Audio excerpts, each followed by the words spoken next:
ወጣን ወረድን ተቸገርን ተመኘን ተሳቀቅንም ሳቅንም ፈለግንም ማገኘም ሁሉም እንዳመጣጡ ያልፋል። ከአራቱም አቅጣጫ እንድንቢጥ በረን የቃረምነው ምስል ወገለጻ አይናችሁ ስር ለማድረስ እነሆ ደፋቅና ያለበት መሰናዶ እነሆ በረከት ልንል መጥተናል። ሰላምታውን አልዘነጋሁም። እንዴት አላችሁልኝ? ወንድማችሁ ካፊያው ዘመህር ነኝ።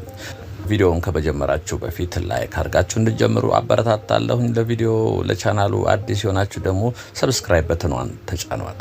ሰብስክራይብ ማድረግ የሰከንድ ተግባርና ቤተሰብ እንድትሆኑ በአክብሮት እየጠየቅኩኝ ቀጥታ ወደ ዛሬው ቪዲዮ እናልፋለን። እናንተ ብቻ ተከተሉን።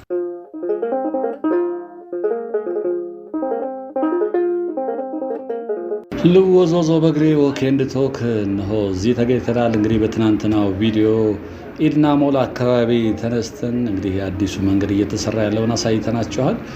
አሁን ከዛ ቀጥለን እንግዲህ ቃል በገባሁት መሰረትና የሆነም ሰው ጠይቆኛል፣ ቺቺኒያ አካባቢ እስኪ ምን እየተካሄደ ነው ብሎኝ ነበረ። እኔም ቃል በገባሁት መሰረት ካቋረጥኩበት ቀጥታ ወደ ቺቺኒያ 22 የሚያወጣው መንገድ ይዘን እንሄዳለን። እንግዲህ ወደ ቺቺኒያ የሚወስደው መንገድ ነው። እንደምታዩት ግራ ቀኙ የእግረኛው መንገድ እየሰፋ ነው የሚገኘው። በዛኛው በኩልም እስኪ ምን ተነክቷል ምን አልተነካ የሚለውን እናያለን። ይሄ መንገድ እንግዲህ ቀደም ሲል ሰርቼላችሁ አውቃለሁኝ። በጣም በዋናነት ችግሩ ምን ነበር? ለእግረኛ የሚሆን መንገድ የለም። የተወሰነች ነች፣ እሷም በጣም ጠባብ ነች። ከዛ ውጭ ድርጅቶቹ በቀኝ በኩል የምታዩቸው ናቸው። አሁን ግን ተለቅ ያሉትንም ሳይክል በረንዳቸውን እየነካ እንደ የትኛውም የኮሪደር ልማት የእግረኛ መንገድ ሰፋ ብሎ ሊሰራ እየተቆፈረ ነው። ተተረማምሷል ቺቺኒያ። እንግዲህ ቺቺኒያ እዚህ አካባቢ በነገራችን ላይ እንግዲህ ሰፈሩን መቼ ቺቺኒያ መባል እንደተጀመረ አይታወቅም። ግን ግርግሮች ወደፊት የምናገኛቸው ቤቶች አሉ። የምሽት ጭፈራ ቤቶች ቀን ያንቀላፉና ምሽት ላይ ደግሞ የሚፈኩ ቤቶች አሉ። አነስተኛ ቤቶች በመብራት የተንቦገቦጉ ሴቶች እህቶቻችንም እንግዲህ እዚሁ በጭፈራ ቤቶቹ ላይ በሴተኛ ዳሪነት ተሰማርተው የሚሰሩባቸው ቤቶች አሉ። ከዛ በኋላ ነው እንግዲህ ቺቺኒያ እየተባለ መጠራት ተጀመረ። ማታ ማታ በጣም ይደምቃል፣ ቀን ቤቶቹ ይዘጋሉ። እንግዲህ በዚህ መስመር ነው እስከ 22 ያወጣናል። ግራቀኙን እያየን እስኪ ቺቺኒያን እናያለን። እንግዲህ በዋናነት ያልኳችሁ የዋናው መንገድ ሳይሆን የእግረኛ መንገድ በኩል ያለው መንገድ እየሰፋ ነው። እነኚህ ያጣደፉት ነው፣ አፈሮቹ የሚወጣውን አፈር የጫኑት ነው። እንግዲህ አንድ ወዳጄ ቺቺኒያን አሳየኝ ብሏል። እንግዲህ ወሬ ሰምታል መሰለኝ፣ ቺቺኒያ እየፈራረሰ ነው የሚል ነገር የሰማ ይመስላል። እንግዲህ እርጋብ ብሎ የነበረው የኮሪደር ልማት ደግሞ አሁን ይሄ እግረኛ መንገዱን በማስፋት ስራ ተጠምደው እየተሰራ ነው ያለው። ይሄ መስመር እንግዲህ ያያችሁት እዚህ አካባቢ የኖራችሁ የተወለዳችሁ፣ በተለይ ከኢትዮጵያ ውጭ ያላችሁ ረጅም ጊዜ የሆናችሁ እንዲህ በምስል ስታዩት የኋሊት በትዝታ ፈረስ ሽምጥ ጋልባችሁ እዚህ ትመጣላችሁ። እዚህ አካባቢ እንግዲህ አብዛኞቻችሁ መችስ ክቡር ዶክተር ሐዲስ ዓለማየሁ ትምህርት ቤት የተማራችሁ ናችሁ። ቀደም ሲል እሱ ትምህርት የምን ነበር ስሙ? ኮሜንት ላይ አስቀምጡልኝ። ይኸው እዚህ ጋር ያያችሁት ከዚህ ቀደም እንዳሳየዋችሁ ግራውንዱን እየለቀቁ ነው። ይሄ ቤት አሁን ህንፃው ግራውንዱን ለእግረኛ መንገድ ለቋል። ይሄ እንደምታዩት እቺ ነበረች መንገዷ። እቺ በጣም አጭር ነበረች። ሌላው የድርጅቶች ነበሩ፣ እነሱ ነበሩ። ይሄ ሁሉ የምታዩቸው ሁሉ ከስር እያገኛቸው እነኚህ ቤቶች ህንፃዎቹ ትልልቅ ህንፃዎች ናቸው። በግራ በኩል እናያለን። ፊት መሐንዲሶች አሉ። ምን ያህል ሜትር እንደሚፈርስ ተነግሯቸዋል። ባለቤቶቹም ቆመው እያስፈርሰው አይቻለሁኝ። እሱንም ጠጋ ስንል እናየዋለን። ይሄ እዚህ የምታዩት አሁን ከህንፃው ወደዚህ ለእግረኛ መንገድ የሚተውን ቤት ነው፣ እያስፈረሱ ነው። እንዲህ ባለሙያዎች ይመስሉኛል። ብዙ ጊዜ እንግዲህ ተለቅ ያሉ ህንፃዎች ለእግረኛ መንገድ አንደኛውን ፍሎር ይለቁና ሌላው እንዳለ ይሆናል። ቋሚው ይኖርና ክፍት ይሆናል። በዛው ላይ ህንፃው እንዳለ ይሆናል። አነሳነስ ያሉ ቤቶች ሲሆኑ ደግሞ ይነሳሉ። ወደፊት ላይ ስንደርስ እስቲ በጣም ትንሽ ቤቶች አሉ። እነኚህ ህንፃዎች እየተሰሩ ያሉ አዲስ ስለሆኑ እንግዲህ ብዙም የሚነካቸው አይመስለኝም። ላይ ቤቶች ግን ነበሩ፣ አስፓልት ዳር ድረስ የወጡ የድሮ ቤቶች፣ ያረጁ ቤቶች፣ ትንንሽ ቤቶች እነሱ ይነሳሉ ብዬ አስባለሁ። እንግዲህ ቺቺኒያ በዋናነት የሚታወቀው የፊት ለፊታችን የምታዩት እንደ ጧት እንኳን በዚህ ስታልፉ የመጠጥ ሽታ ሸታችሁ ነበረ። ትንንሽ ልጆች፣ ቆንጆ ልጆች እዚህ ጋር ቆመው ታዩ ነበረ። ምሽት ላይ ከ2 ሰዓት ከ3 ሰዓት በኋላ ይሄ ይደምቃል። ሌሊቱን ሙሉ አይመሽም አይነጋ የሚባል ነበር። እንደምታዩት እዚህ ጋር መደዳ ቤቶች ትዝ ይሏችኋል። አነስተኛ ቤቶች ናቸው። ውጭ ራሱ በራቸው በቀለም ያሸበረቀ ቤቶች ነበሩ። እዚህ ጋር ሴተኛ ዳሮች ያሉበት ቤት ነው። ምሽት ቤት ነው። እቺ የተረፈችው ታያታላችሁ። ውስጡ ራሱ ከለርፉል አድርገው ነው የሚቀቡት። ከዚህ ጀምሮ ነው እንግዲህ ቆይ ወደ ኋላ ዙር። ከዚህ ጀምሮ እንግዲህ በኋላ ግን እየተቀየሩ መጥተው ነበር። ወደ ሱቅም እየተቀየሩ ነበር። እንግዲህ ስራው ቀዝቀዝ ሲል ይመስለኛል። ይሄ ጠቅላላ በዚህ ስታልፉ ጠዋት የመጠጥ ሽታ ነበር በዚህ ስታልፉ የሚሸታችሁ። ከዚህ ቀደም ምሽት አሳየን ብላችሁ በቀን ግን አሳይቻችሁ ነበር። ይሄ በግራውን የምታዩቸው ጠቅላላ ቤቶች እነሱ የጭፈራ ቤቶቹ ነበር። ምናልባትም እነሱ ተከትሎ ሊሆን ይችላል ቺቺኒያ የሚለው ስያሜ መጣው እንጂ ድሮ ስሙ ቺቺኒያ አይባልም ነበረ። ከጊዜ በኋላ ነው እንግዲህ ቺቺኒያ መባል የጀመረ። ቀን የሚያንቀላፉት ቤቶች እኔ ናቸው። እንግዲህ ወዳጄ ወደዛ እስኪ ወሰደን ያልከኝ ይሄን ወሬ ሰምተህ ሊሆን ይችላል።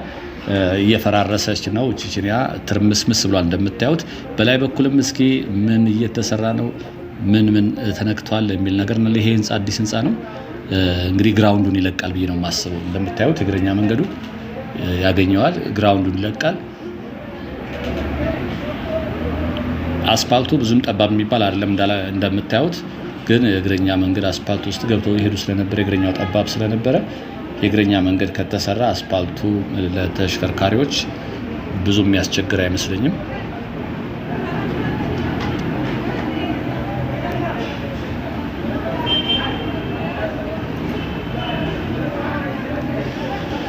ልወዞዞ በእግሬ ወኬንድ ቶኪያቸው እነኚህ ቤቶች ናቸው። እንግዲህ እነኚህ ቤቶች አሁን ግማሻቸው አንዳንዱ አንድ ክፍል ይነካቸዋል፣ ሳሎን ብቻ ይቀራል። አንዳንዱ ሳሎን ይነካና መኝታ ቤት ይቀራል። እዚህ ጋር እንደምታዩቸው እዚህ ድረስ ነበሩ የሚታያቸው ከሆነ ስክሪኑ ይኸው ተነስቷል። አሁን አያችሁት? ይሄ ቤት ከዚህ በኩል የነበረው ክፍሎቹ መኝታ ቤት ሊሆን ይችላል እንግዲህ ተነስቶበታል። ከዛ ጋር ያሉ ቆርቆሮ ትንሽ ቤቶች ደግሞ እንደምታዩቸው አንዳንድ ክፍል ሁለት ክፍል የሚሆን ሴትዮዋ ያቆሙበት አሁን የሆነ ክፍል ነበር፣ እሱ ተነስቷል። ቤቶቹ እንደምታዩቸው ናቸው። ትርምስምስ ያለ ነው።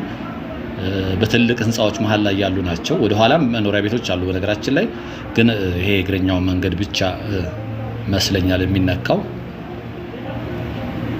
ይሄ ህንፃዎቹ እንዳልኳቸው ነው። አያችሁት?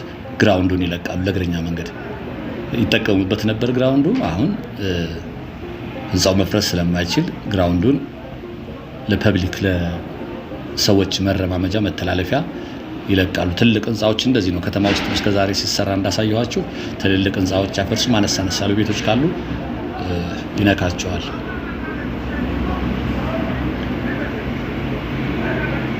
እንግዲህ ቺቺኒያ ብዙ ታሪክ ነበር ምሽት የሚታየው። ብዙ ሰዎች ብዙ ገጠመኝ ሲያወሩ ሰማለሁ። በዋናነትም በነፃው ፕሬስ ስም አንድ የሚታተም ጋዜጣ ነበር የምታስታውሱ ከሆነ። ያ ጋዜጣ ላይ የቺቺኒያን እንስቶች ትንንሽ ልጆች ናቸው በብዛት ይመጡት። እነሱን ፈልገው ነው በጣም በርካታ ሰዎች ይመጣሉና የእነሱን ታሪክ ብቻ የሚጽፍ ልጅ ነበረ። ነፃው ፕሬስን የምሰራ ነበረ። እዛ ጋዜጣ ላይ እዚህ የመጣ ሴቶቹን ታሪካቸውን ፍቃደኛ ያወቱን በሌላ ፒክቸር የነሱን ምስል አይጠቀምም። ታሪካቸው ግን የሚያስፈዝዝ ታሪክ ይጽፍ ነበርና ጋዜጣውን የነሱን ታሪክ ለማንበብ በጣም በርካታ ሰዎች ያንን ጋዜጣ ይገዙት ነበረ። ያቸው ቤቶች እንደምታያቸው በዚህ በእነሱ ታሪክ እንግዲህ ብዙዎቹ ከተለያየ ቦታ ነው የመጡት። ትንንሽ ልጆች ናቸው። የሚገርም ታሪክ አላቸው። በተለይ እዚህ የእነሱ ደንበኞች የሚመጡትን ሰዎችን ታሪክ ጨምረው ነው የሚያወሩት። ስማቸውን ቀይሮ ነው እንግዲህ ጋዜጠኛው የሚጽፈው። በጣም አስውቦ ነው የሚጽፈው። የጋዜጣው ሽያጭን በሱ ምክንያት ጨምሮ ነበረ። ልጁ ግን የኋላ እነዛ ጋዜጣ ላይ ይጽፍ የነበራቸውን ታሪኮቹን በመጽሐፍ መልክ አሳትሞታል። አስታውሳለሁ ልጁን። ፊት ለፊት አዲስ አለማየሁ ክቡር ዶክተር አዲስ አለማየሁ ትምህርት ቤት ነው። እሱ ትምህርት ቤት ቀደም ሲል ማን እንደሆነ ይባል እስኪ ክቡር ዶክተር አዲስ አለማየሁ ከመባሉ በፊት ማን ነበረ ስሙ? ይሄ ሁሉ እንግዲህ እንደምታዩት ነው። ግራ ቀኙ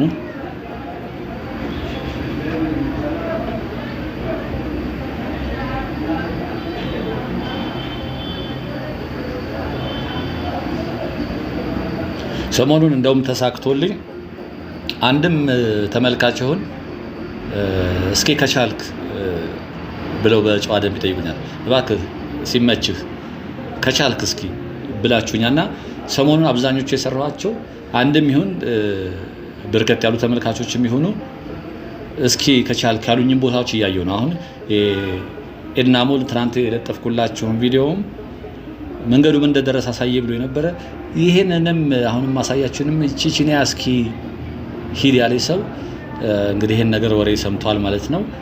ምን ያህል እየፈረሰ ነው የሚለውን ለማየት ፈልጎ ይመስለኛል። ይሄው ነው እኔም በረከት ብዬ አይናችሁ ስር ለማድረስ እየታተርኩ ነው። እዚህ ጋር እንደምታዩት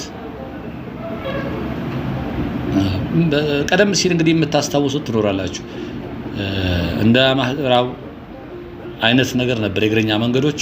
ሰው በአስፓልት ላይ ነበር የሚሄደው።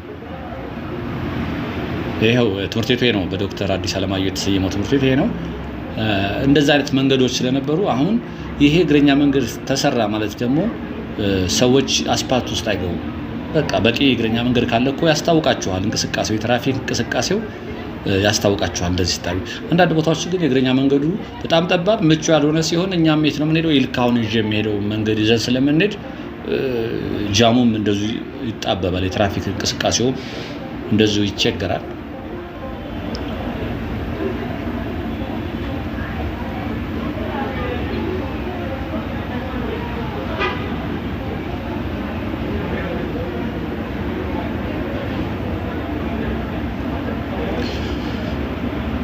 ይሄ እንግዲህ ቀጥታ ወደ 22 ያወጣናል። እኛ እስከ ወደ 22 የሚያወጣውን እዛ ድረስ እስኪ ግራ ቀኙ ምንድን ነው የሚለውን እየታዘብን እንሄዳለን። እዚህም ትልቅ ህንፃዎች ናቸው እንደምታዩቸው፣ ሸረፍ ሸረፍ እያደረገ ነክቷቸዋል።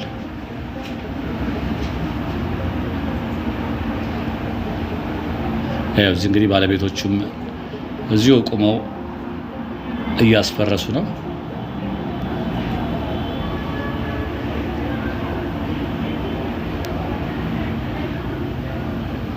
ይሄ ኤሌክትሪክ ትራንስፎርመር አለ እንግዲህ እንደዚህ አይነት ናቸው የሚያስቸዛም ጋር አለ።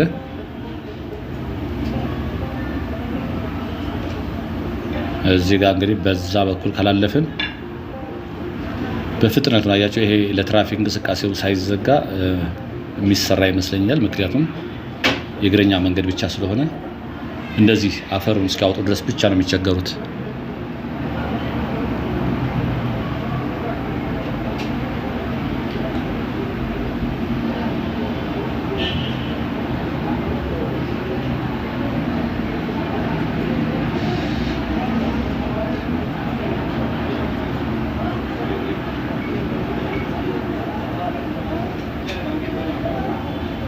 በታች በኩልም እንደምታዩት ነው። ይኸው እዚህ ጋር በሁለቱም በኩል ነው እንግዲህ እየፈረሰ ያለው። በአጋጣሚ በሚመቸው ለእይታ በሚመቸው በኩል እያየሁ ነው። እዛ ጋር እስኪ በታች በኩል እዛም አለ። የፊት ለፊት እንግዲህ ሃይዌዩ ወደ ላይ የሚወጣው መንገድ ነው፣ በላይ የሚሄድ ነው።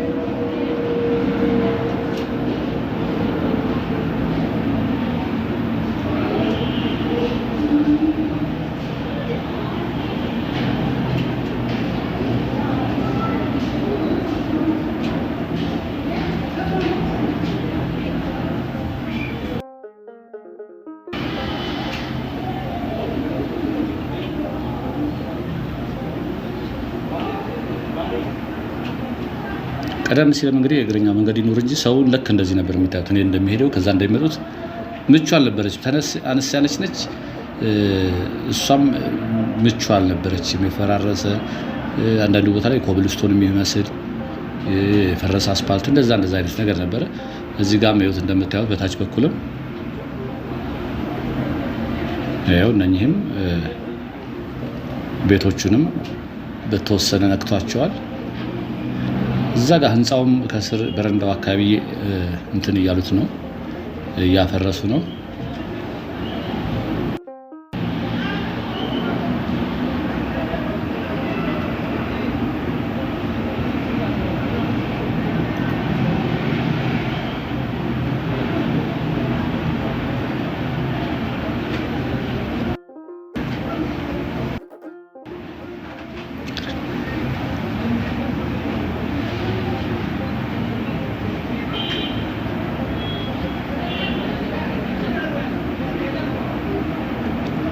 ይኸው እነኚህ ቤቶችም በረንዳቸው ከፊት ለፊት የተወሰነ ነገር ነካ እያደረጋቸው ነው። እንደምታዩት እችም የሆነ ነገር ፈርሷል። ብዙም ለጉዳት የሚሰጥ አይመስለኝም። ሙሉ በሙሉ ሲፈርስ ነው ትንሽ እንግዲህ ከበድ የሚለው። እዛ ጋር ቀደም ያየኋችሁ የመኖሪያ ቤቶች አሉ። እነሱ ላይ ትንሽ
ወደፊት እንግዲህ ዘሪሁን ህንፃ ድረስ ነው ይመስለኛል የፈረሰው። እሱን ተከትለን ይሄ በቀኝ በኩል ያለውን ይኸው እዚህ ጋርም የፈረሱ ቤቶች አያቸው፣ ታስታውሳቸዋላችሁ። እዚህ ድረስ ነበሩ። ይኸው እዚህ ድረስ ይሄ ነበር እንግዲህ ቤቶች የነበሩበት የእግረኛ መንገዷ። እዚች እኔ በሚሄድባት ትንሽ ወደ ቀኝ ስፔስ ነበራት። ከዛ ውጭ ግን ደረጃዎች ይታያቸዋል። በቃ ከሱ ጀምሮ ወደ ላይ ቤቶች ነበሩ። እዚህ ጋር በተለይ በጣም በርካታ ቤቶች ተነስተዋል።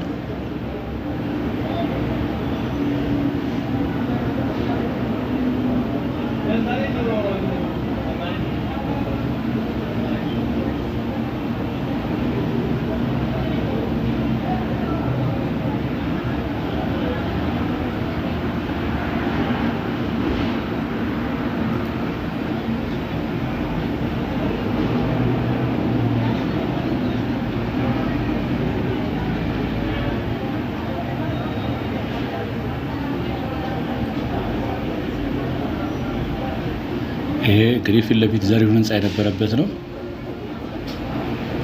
አያችሁት? በዚህ በኩል በቀኝ በኩል በጣም በርካታ ቤቶች ናቸው የተነሱት። መንገዱ እንግዲህ ሰፋ ብሎ ይሄዳል ማለት ነው።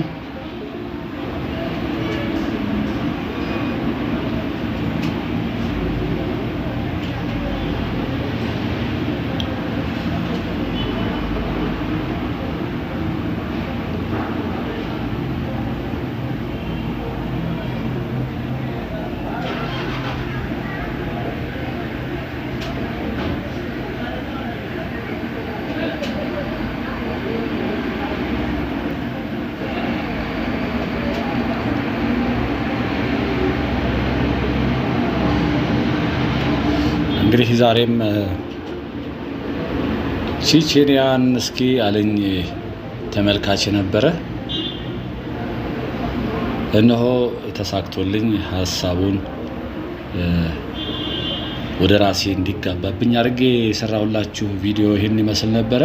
እንግዲህ እዛ ወደ 22 ብቅ እንልና እዛ ድረስ አሳያችሁና በቀጣይ ደግሞ ነገ ደግሞ ማሳያችሁ ከዛ ጀምሬ እስኪ መገናኛን እያየን ዙረን ወደ ሾላ ድረስ የሚወስደው መንገድ ግራ ቀኙን እያየን ግርግር አይጠፋውም ማለት መገናኛ እሱ ግርግሩን መገናኛን እያየን እንግዲህ ዞር ብለን ደግሞ በላይኛው መስመር ወደ ሾላ የሚወስደው መንገድ ተከትለን ግራ ቀኙን እያየን የአፋችን ላይ የመጣውን አይናችን ላይ የመጣውን እያወጋን እንቀጥላለን። ለዛሬ እንግዲህ ያዘጋጀሁላችሁ ቪዲዮ ይህን ይመስል ነበር። ሁሌ እንደምመኝላችሁ ሰላምና ጤና ከእናንተ ጋር እንዲሆን አሁንም እመኛለሁ። ወንድማችሁ ካፊያው ዘመህር ነበርኩ። ጤና ይስጥልኝ።